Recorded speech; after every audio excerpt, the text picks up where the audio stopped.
Once inside the church of San Lorenzo and Angeli Custodi, go over to the chapel dedicated to St. Anthony the Abbot, the first in the right-hand side nave.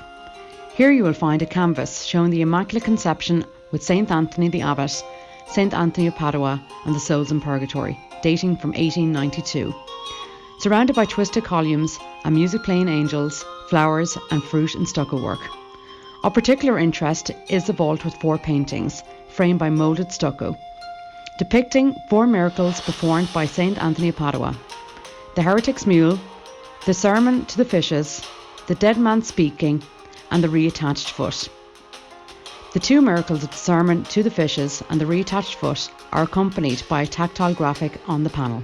The miracle of the heretic's mule is framed above the main canvas and shows the debate between St. Anthony and the heretic about the presence of Jesus in the Eucharist. Anthony places a host in front of the mule and the animal kneels, ignoring the fodder offered by the heretic.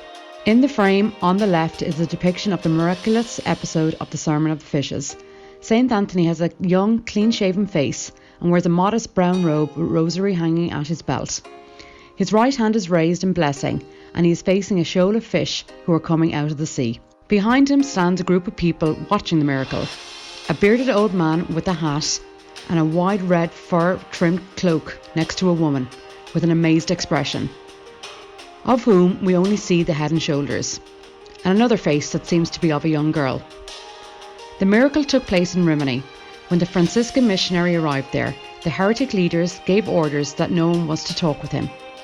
Anthony found nobody who would listen to his preaching.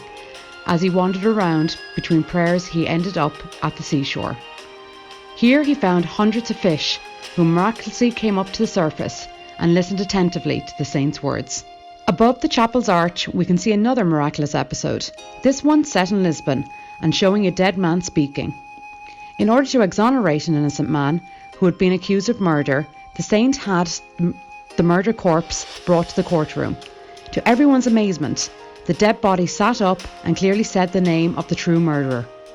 The last scene, painted in the chapel's cupola, shows the miracle of the reattached foot. On the left, we see a Franciscan priest coming out of the door of a building that serves as a backdrop, while in the centre, a young St. Anthony is kneeling, wearing a Franciscan habit. In his hands, he holds a man's foot. Next to the saint is one young man with short, curly hair, dressed in green with wide collar, and another with long wavy hair, and his right foot is cut off at the ankle.